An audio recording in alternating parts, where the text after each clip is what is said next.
Let's return to This Week in America. Here's your host, Rick Bratton. Welcome back, everybody. Coast to Coast, This Week in America. In the critically acclaimed paranormal mystery thriller, The Navajo Event, Proof of God's Existence by Rick Fishman, a Navajo medicine man mysteriously heals a badly injured young woman, and the debate is on. Is it a miracle, or is it a monstrous hoax to get rich and cover up a murder?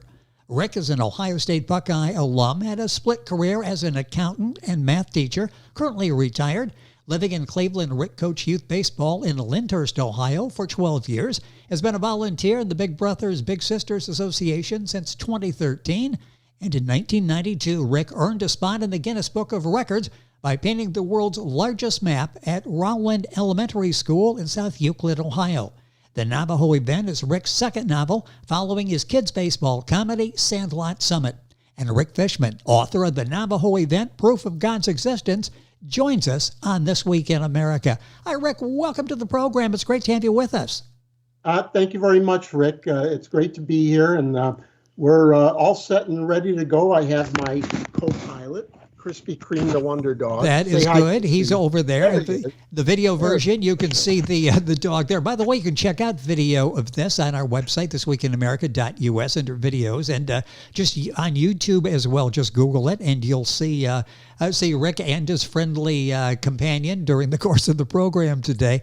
Rick, I mentioned the background of this book, the brief storyline. What inspired you to write this book? Why did you write the Navajo Event? I think a lot of authors use real-life experiences to create their novels, and this was certainly the case with Navajo Event. So in 2011, my daughter and her husband were in an apartment fire in Columbus, Ohio, and they both, in order to escape, they had to leap out a second-story window. Unfortunately, her husband did not survive the fall. My daughter had severe burn wounds and a broken spine, and she had a long road to recovery ahead. So during the hundreds of hours or thousands of hours that my wife and I spent at her bedside, I had a daydream of our family trip to the Navajo Nation in Arizona. My cousin Bob worked there as a physician, and he was also a pilot. So in my daydream, I saw him bringing the tribal medicine man and flying him to Columbus, Ohio to perform a Navajo healing ceremony on my daughter.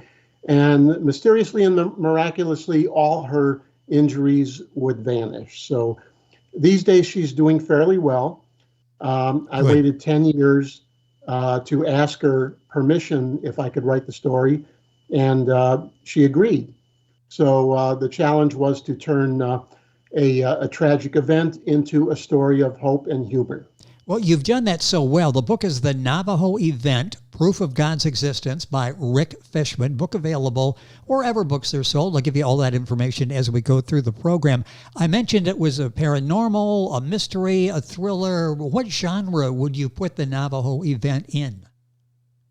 Primarily a paranormal mystery, but as you mentioned, we do have events, other elements of being a thriller, partly religion, but not the preaching kind. And there's a lot of humor. I couldn't write a book without a lot of humor. Well, talk about putting the plot together. How challenging was that? You're taking a real life situation, you're incorporating that in the dream with this story that you had of this miraculous Navajo healing. How did you go about putting the storyline together?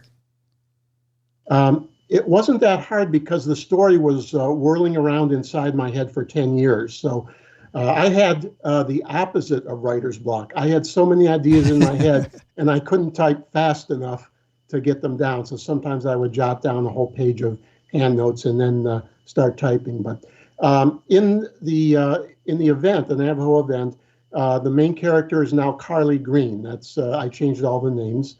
And the medicine man from Arizona, his name is Rising Sun, and my cousin flies him to Columbus, the Ohio State Medical Center, and he performs a Navajo healing ceremony.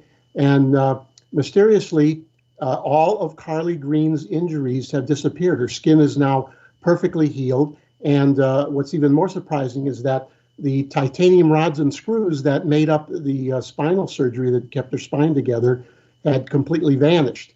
So that created quite a debate. I mean, it was great that she was all healed, but most of the people wouldn't believe it. So she had a very intense and Jekyll and Hyde physician caring for her, if you want to use that word, named Dr. Dread. And Dr. Dread was very angry that she was being fooled and accused Carli Green of creating a monstrous hoax to get rich and even to cover up the murder of her husband. As we go along, Dr. Dread brings in the FBI, and she has a very tortuous interrogation of Carli and her father. Also, the Pope sent some emissaries because he wanted to determine for himself if this was a miracle or not.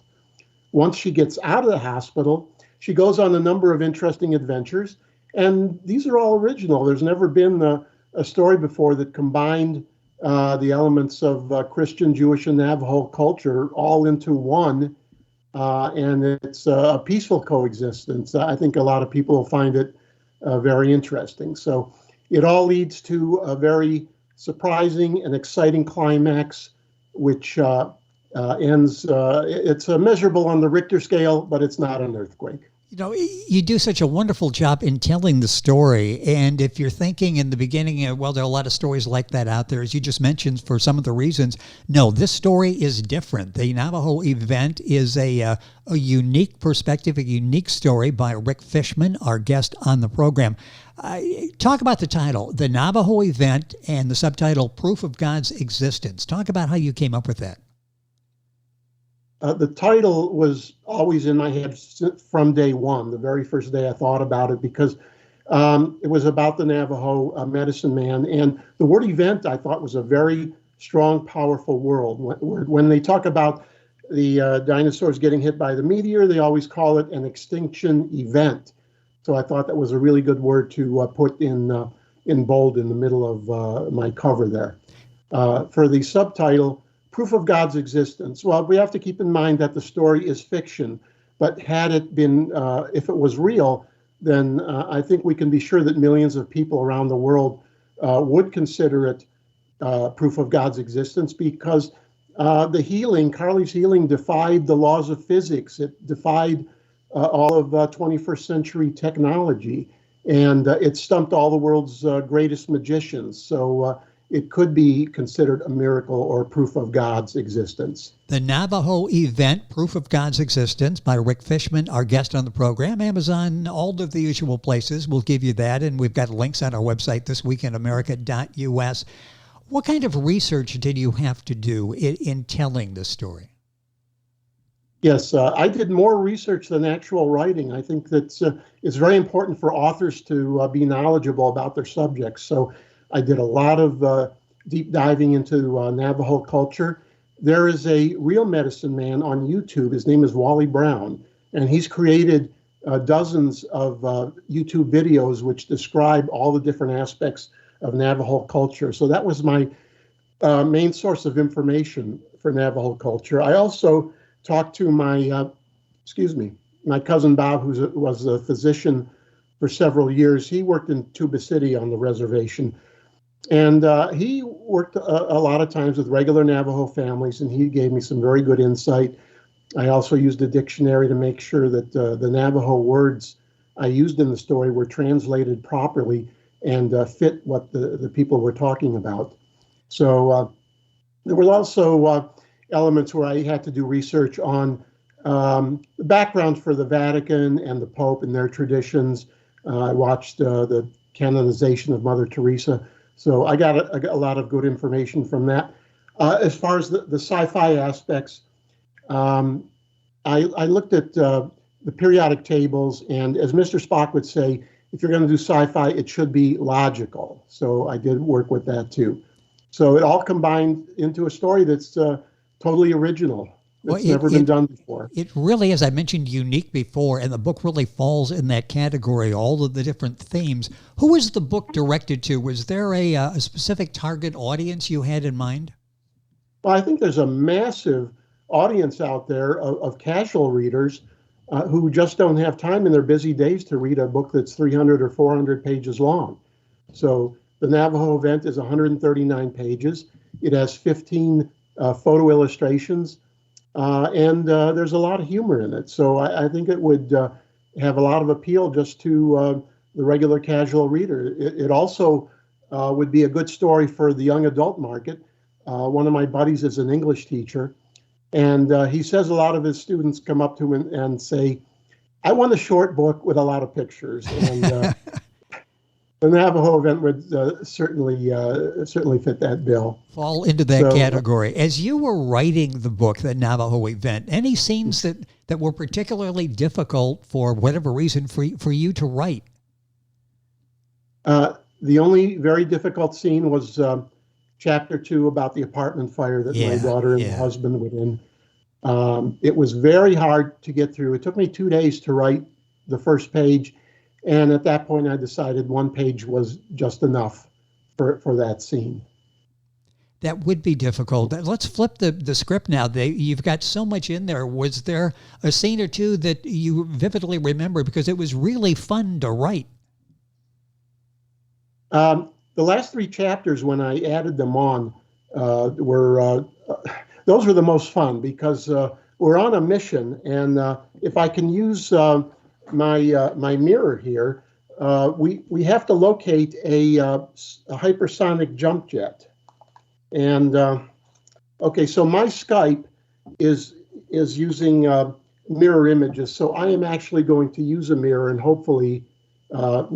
We can get a little picture. Oh, there we go. If you got to check the video version of this out, you'll find it at our website or on Google. So, yes.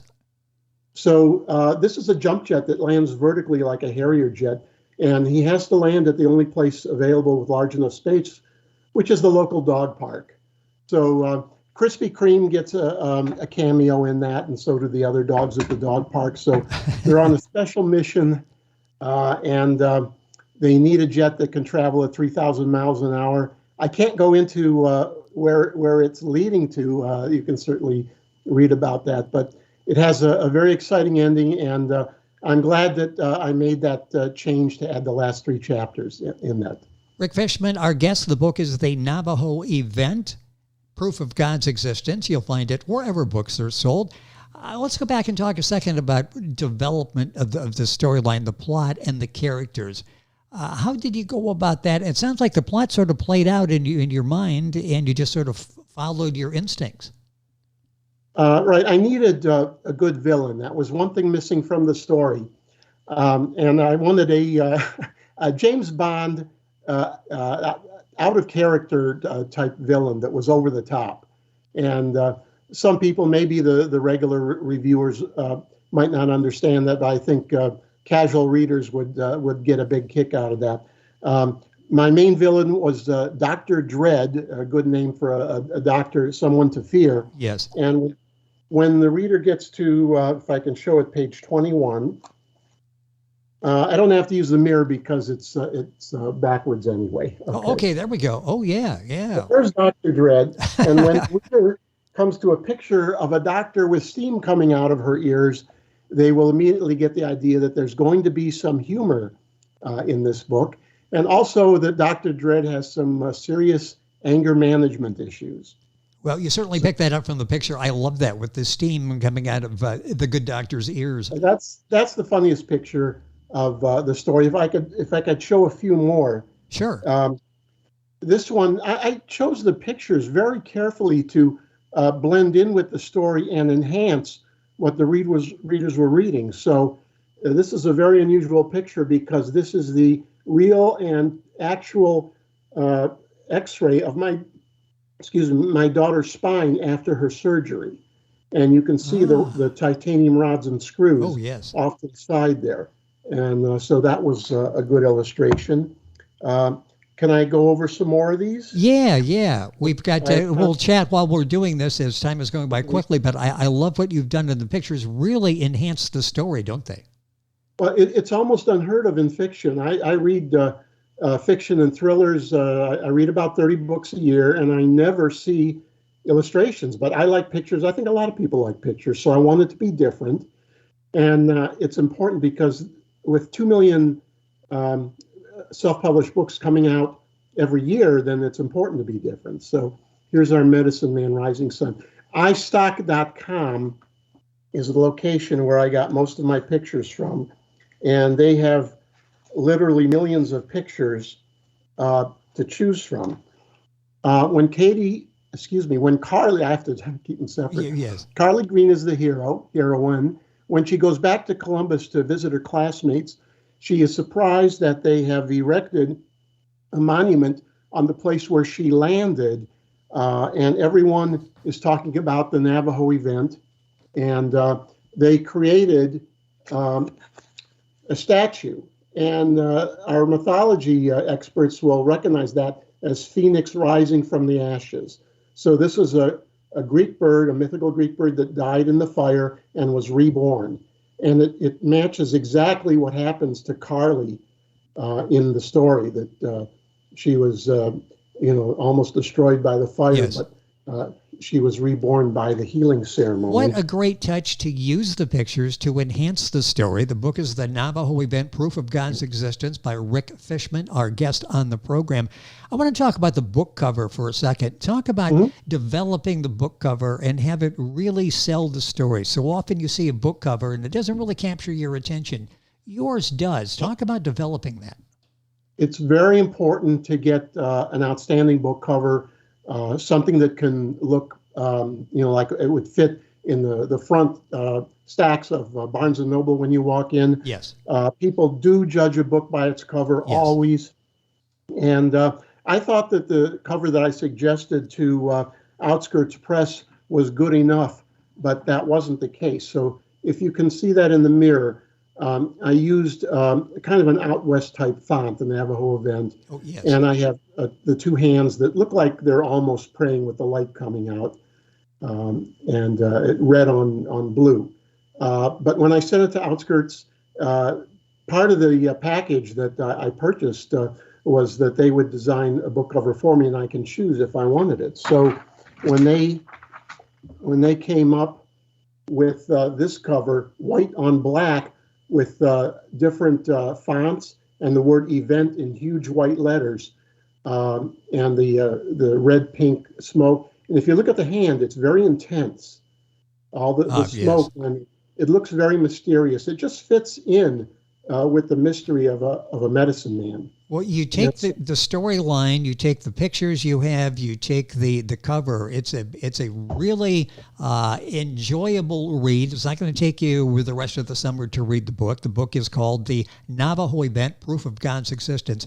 A couple minutes left in the program. I want to talk a second about, we're also showing in the video, sandlotsummit.com, which is the website for your first book. And that's a humorous story. Very briefly, give us a little synopsis of that, because that's still in print. And I love the cover on this book as well as the storyline. Okay, here's Sandlot Summit, and it's a story in which the fate of the entire world is at stake in a kids' baseball game between the United States and Russia during the Cold War. So if you look at Ukraine today, history is repeating itself. So the loser faces possible nuclear annihilation, but the winner gets to go to Dairy Queen. I love the concept of that. One review said it's the funniest, most entertaining youth sports story of all time, and it's still available. That's at sandlotsummit.com. That's the website for the book. Book, of course, available at Amazon. Rick, I keep talking about Amazon. Where do you send people to get copies of the book, information, and being able to order? Where's the best place to go? Amazon is definitely the best place. I have it on paperback and Kindle. It's also Barnes & Noble, but Amazon is the 800-pound gorilla in the room, and I think that's the best place to order it from. If I could just mention one more thing. Sure. In Sandlot Summit, I actually wrote it in 1984. At the time, the technology was very poor, and you go through what they call a vanity press, and it's almost impossible to sell a lot of copies there, but you can see the quality isn't quite as good, and the interior is nothing more than photographed typewriter pages.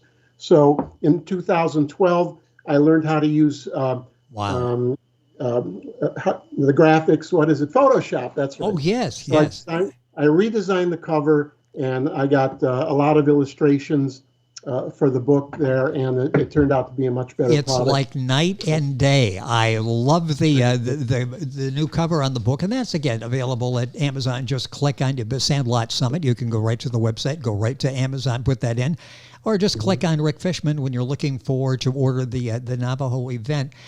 A minute or so left here. What are you working on now?